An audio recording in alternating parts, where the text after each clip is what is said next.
अस्सलाम वालेकुम। बिस्मिल्लाहिर्रहमानिर्रहीम।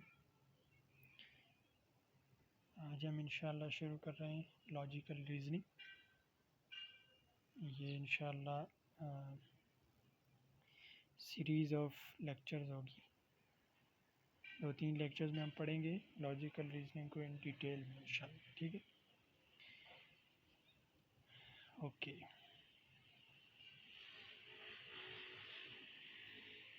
जी, तो सबसे पहले हम देखते हैं लॉजिकल रीज़निंग है क्या चीज़ है। ये आपको नाम से ही नज़र आ रहा है, लॉजिक और रीज़न।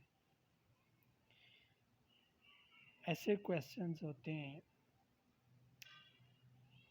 जिनके स्ट्रक्चर को, स्टेटमेंट को और दी गई महदूद सी इंफॉर्मेशन को यूज़ करते हुए, मैनिपुलेट करते हुए आपने एक नतीजे पर पहुंचना होता है। बेसिकली ये डिपेंड करता है कैंडिडेट्स की रीज़न सॉल्विंग स्किल्स के ऊपर, मेंटल एबिलिटी के ऊपर डिपेंड करता है कि बच्चे कितना सोचने की सलाहियत रखते हैं। ये एक बहुत ही अच्छा स्टेप है पीएमसी की तरफ से एमडी कैट के अंदर भी लॉजिकल रीजनिंग को ऐड कर देना। क्योंकि आप देखें जो होता है ना, आर्मी मेडिकल कैडेट्स का जो टेस्ट होता है, एएमसी का जो टेस्ट होता है, उसमें एकेडमिक पोर्शन बहुत कम होता है। इसके सामने लॉजिकल रीजनिंग वाले पोर्शन के सामने वो ना होने के बराबर होता है। जो सबसे ज़्यादा क्वेश्चंस होते हैं वो लॉजिकल रीजनिंग के ही होते हैं। वर्बल पार्ट अलग होता है, फिर नॉन वर्बल अलग होता है। तो वो चूँकि ये ज़रूरी है, एक कॉम्पिटिटिव एग्ज़ाम के अंदर इस तरह का पोर्शन होना ये ज़रूरी भी है। बच्चों की दिमागी सलाहियत का अंदाज़ा हो जाएगा कि कौन कितना सोचने की सलाहियत, न सिर्फ सोचने की बल्कि समझने की कितनी सलाहियत है बच्चों के अंदर। ठीक है, basically most of the question जो होते हैं ना, वो कंसेप्ट बेस्ड और कॉमन सेंस बेस्ड होते हैं। ज़्यादा लंबा सोचने की ज़रूरत नहीं पड़ती, हाँ गौर से सोचने की ज़रूरत पड़ती है। गौर से सोचना और ज़्यादा देर तक सोचना दो ज़ाहिर मुख्तलिफ़ बातें। अगर आप किसी चीज़ को, किसी क्वेश्चन को, किसी भी स्टेटमेंट को आप गौर से पढ़ रहे हैं ना, तो उसमें टाइम कम लगेगा। लेकिन अगर आप ऊपर ऊपर से पढ़ी जा रहे हैं और आपको नहीं समझ आ रही है, फिर पढ़ रहे हैं फिर नहीं आ रही, तो आप टाइम ज़्यादा अपना लगा देंगे, लेकिन आउटपुट फिर भी सिफर ही होगी, आपको समझ कुछ नहीं आएगा। सो जो बेसिक जो आपको समझना है कि लॉजिकल रीजनिंग है क्या है, बला है, बेसिकली ये आपके कॉमन सेंस के का चेक है। आपके कॉमन सेंस को चेक किया जाता है कि आप कितना किसी सिनेरियो पे। अच्छा, दूसरा इसका एक फ़ायदा ये भी होगा ना आपको, चूँकि आगे एमबीबीएस में ना, प्रोफेशनल एग्ज़ाम्स में जितने भी क्वेश्चन होते हैं उनमें maximum percentage scenario based question आते हैं। सिनेरियो दिया होता है और सिनेरियो मतलब मंजरनामा, एक बैकग्राउंड दिया जाता है और उसकी बेस पे आपको सॉल्व करना होता है और आंसर जो है ना वो ढूंढना होता है। Same is the case hair कि आपने दिए हुए कॉन्टेक्स्ट के अकॉर्डिंग, दी हुई स्टेटमेंट और सिचुएशन के अकॉर्डिंग आपने उसको एवेलुएट करना होता है और एक नतीजे पर पहुंचना होता है। ठीक है, अच्छा, सबसे पहली बात है, इसको अपने दिमाग के ऊपर सवार मत कर लें कि उफ पता नहीं ये क्या बला होगी, ये होगा वो होगा। ऐसा कुछ नहीं होता। मैंने लिखा है सामने कि most of the questions are concept based and common sense based. ज़्यादा लंबा गहरा सोचने की ज़रूरत नहीं पड़ती। गौर से अगर स्टेटमेंट को एक बार पढ़ लिया जाए तो आंसर इंसान के ज़हन में ऑटोमेटिकली आ जाता है। ये इन क्वेश्चन की एक ख़ास बात है। ठीक है, अभी हम इंशाल्लाह डिटेल में पढ़ेंगे। अच्छा, लॉजिकल रीजनिंग की बेसिकली दो कैटेगरीज हैं, वर्बल रीजनिंग और नॉन वर्बल वर्बल सब। ठीक है, वर्बल रीजनिंग वो वाले क्वेश्चंस होते हैं, ऐसे लॉजिकल रीजनिंग के क्वेश्चन जो कि स्टेटमेंट बेस्ड होते हैं, वर्ड्स की फॉर्म में होते हैं, अल्फाज लिखे होते हैं, कोई स्टेटमेंट होती है, कोई पैराग्राफ होता है, कोई रिलेशन से कोई सीरीज़ दी होती है, और उसकी बेस पे आपको फिर उस स्टेटमेंट या उस क्वेश्चन की नौइयत और उसकी कैटेगरी के अकॉर्डिंग आपने उसका आंसर ढूंढना होता है। ठीक है, एग्जांपल्स हम आगे पढ़ेंगे। जबकि जो नॉन वर्बल रीजनिंग होती है, ये वर्ड्स नहीं होते, ये कोई स्टेटमेंट नहीं होती, बल्कि ये इमेजेस, डायाग्राम्स या पैटर्न्स होते हैं। आपको एक सीरीज़ दी जाती है डायाग्राम्स की या पैटर्न्स की, और उसमें से कोई एक मिसिंग, एक ब्लैंक छोड़ दी जाएगी, नीचे 4 ऑप्शन होंगे और आपको बताया जाएगा कि according to the coming series आप इस ब्लैंक को फिल करें कि यहाँ पे कौन सी इमेज या कौन सा पैटर्न फिट आता है, या फिर pick the odd one. Images आपको 4 दी हुई हैं और आपको वो कहता है कि इनमें से जो ऑड वन है उसको फिगर आउट करें, उसको पिक आउट करें। तो लेकिन आपके लिए ये है कि आपका जो पीएमसी का जो एमडी कैट जो होना है, इसमें नॉन वर्बल रीजनिंग इंक्लूड नहीं है। ठीक है, तो इसको आप जो है ना ज़्यादा इसमें आपको तवज्जो देने की ज़रूरत नहीं है। हाँ, जिन्होंने मेडिकल कैडेट्स का एएमसी का जिन्होंने टेस्ट देना है, उनके लिए ज़रूरी है, वो उनको करना पड़ेगा। ठीक है, नॉन वर्बल रीजनिंग भी उन्हें करना पड़ेगी। वर्बल रीजनिंग जो है ना, ये आप सब ने करना है, और इन वर्बल रीजनिंग की भी आगे कई सारी कैटेगरीज़ हैं, और उनमें से सिर्फ 6 कैटेगरीज़ हैं जो आपके एमडी कैट में हैं, जिनमें से क्वेश्चन आने, और उनको हम आगे एक एक करके पढ़ेंगे। ठीक है, ओके। अब हम देखते हैं हम आगे कैटेगरीज देखने से पहले हम देख लेते हैं कुछ स्टेप्स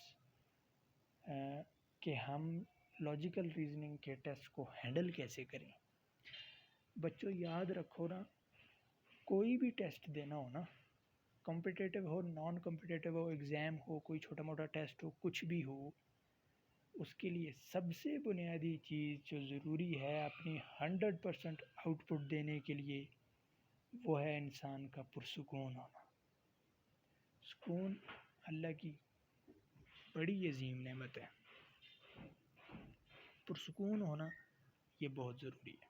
ठीक है, पुरसुकून आप तब रह सकते हैं किसी भी कॉम्पिटिटिव एग्ज़ाम में जब आपको अपनी प्रिपरेशन पर 100% यकीन हो, जब आपको अपने ऊपर, अपने हार्ड वर्क के ऊपर कॉन्फिडेंस होगा, तो आपको सुकून मैसर आएगा टेस्ट के अंदर भी।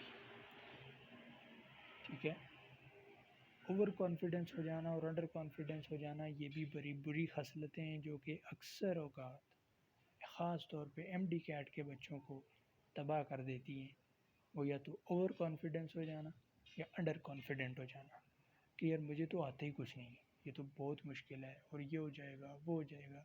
अच्छा, बच्चे अक्सर क्या करते हैं कि टेस्ट देने से पहले ही वो टेस्ट के बाद की सिचुएशन को जो है ना सोचने लग जाते हैं कि टेस्ट में मेरे नंबर नहीं आएंगे तो क्या होगा, पेरेंट्स क्या कहेंगे, बाकी फेलोज से क्या कहेंगे, एडमिशन नहीं होगा तो क्या होगा, ये हो जाएगा, वो हो जाएगा।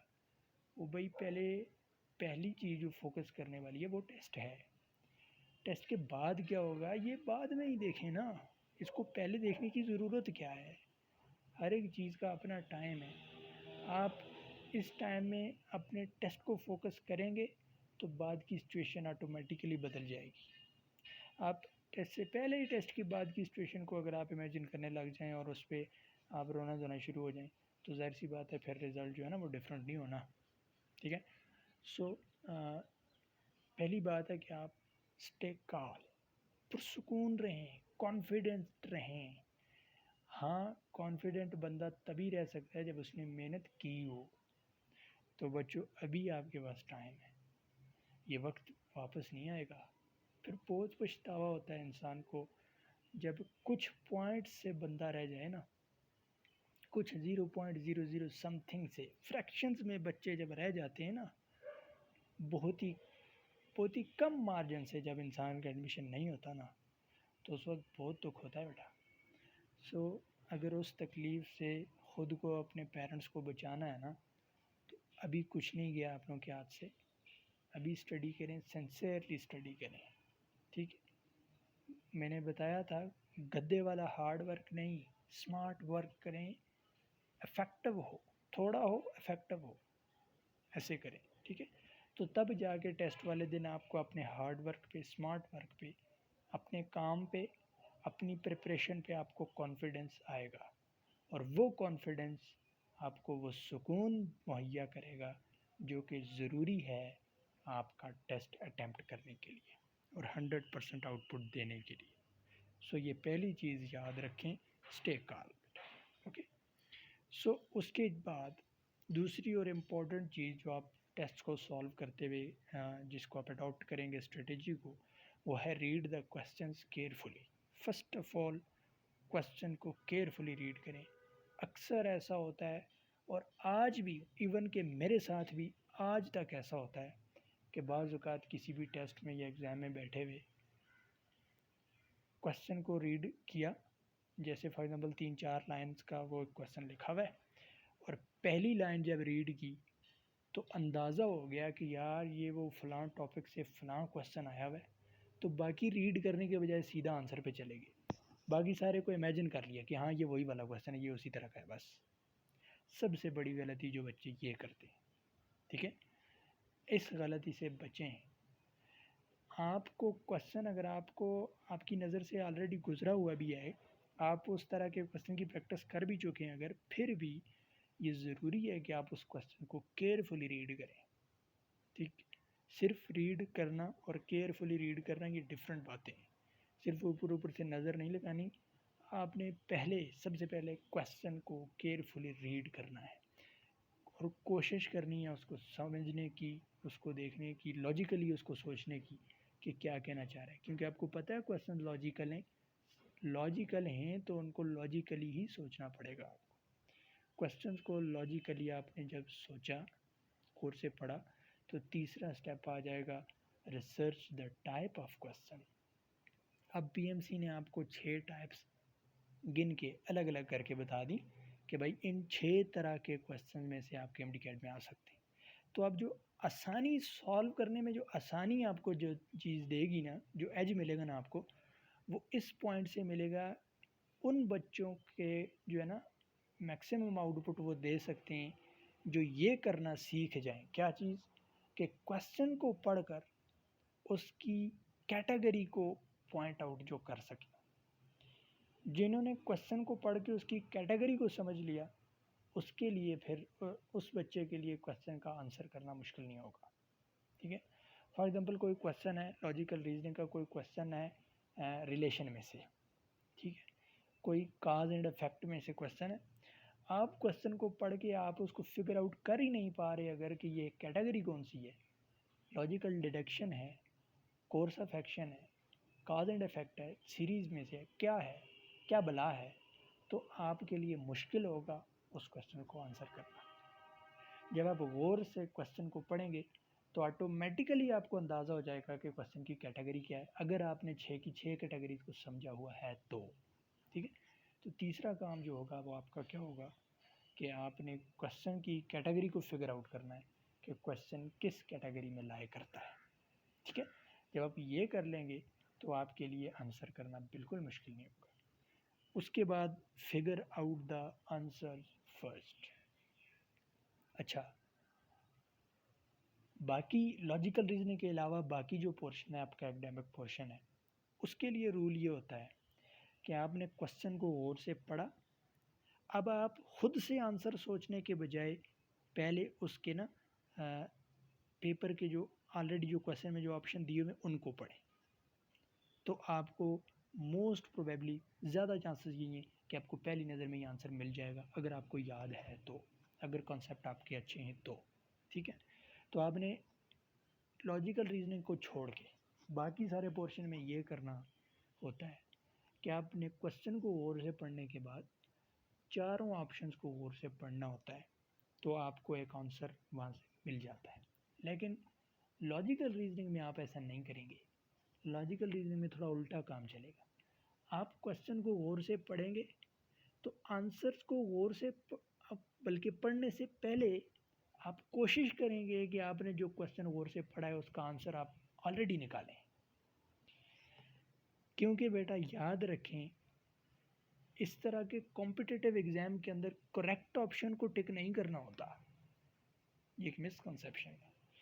करेक्ट ऑप्शन टिक नहीं करना होता, आपने ना बेस्ट ऑप्शन को टिक करना होता है। आपको कई सारे क्वेश्चन ऐसे मिलेंगे जिनमें आपको लगेगा यार ये ऑप्शन ए भी करेक्ट है, ऑप्शन बी भी करेक्ट है।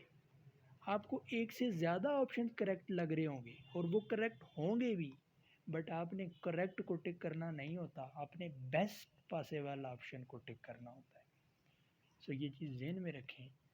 अगर आप आंसर फिगर आउट करने से पहले ही आंसर्स पे चले गए तो आपको 3-4 ऑप्शन कंफ्यूज करेंगे आपस में। एक भी अपनी तरफ खींच रहा होगा कि मैं भी करेक्ट हूँ, दूसरा लगेगा ये भी करेक्ट है, तीसरे को पढ़ेंगे तो आपको लगेगा ये भी करेक्ट है। सो आप फिगर आउट नहीं कर सकेंगे, फिर लगेगा आपका यहाँ पे टाइम, और ये जो आपका टाइम दोबारा क्वेश्चन को रीड करने में लगेगा, ये हुआ टाइम वेस्टेज, जो कि आप अपनी गलती की वजह से कर रहे हैं। सो आपने सिंपल ये करना होता है, क्वेश्चन को गौर से पढ़ा, उसका आंसर फिगर आउट किया, कोशिश की, और किसी हद तक आप कोशिश में कामयाब हुए। अब आपने चारों ऑप्शंस को गौर से पढ़ा तो 100% उम्मीद है कि आपका फिगर आउट जो ऑप्शन आपका जो था वो इन चारों में से किसी एक से मैच कर रहा होगा और आप उसको टिक कर देंगे, ठीक है। और last but not the least वो ये कि practice makes the man perfect, ये आपको पता है।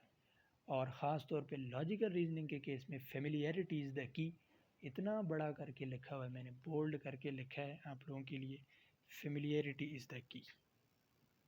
जितनी आप इन क्वेश्चंस की प्रैक्टिस करेंगे बेटा उतना ही आपको फ़ायदा होगा, ठीक है। ख़ास तौर पे लॉजिकल रीजनिंग के हवाले से आप जितनी प्रैक्टिस करते जाएंगे आपको उतना ही ये फ़ायदा मिलता जाएगा, ठीक है। अब एमडी कैट के अंदर जो 6 कैटेगरीज़ हैं जिनमें से क्वेश्चन आने वो ये 6, क्रिटिकल थिंकिंग के हवाले से आने, letter and number series, logical deduction, problems, course of action और काज एंड इफेक्ट। इनको हम एक एक करके इंशाल्लाह डिटेल में देखेंगे आने वाली लेक्चर सीरीज़ में। हम इन सब को इनकी डेफिनेशन और फिर इनको समझेंगे और फिर इनकी एग्जांपल्स की प्रैक्टिस करेंगे, और इंशाल्लाह आप सबका जो है ना इस पे लॉजिकल रीजनिंग पे ग्रिप जो है वो बन जाएगी। हम इंशाल्लाह अगले लेक्चर में क्रिटिकल थिंकिंग से शुरू करेंगे। Best of luck, thank you.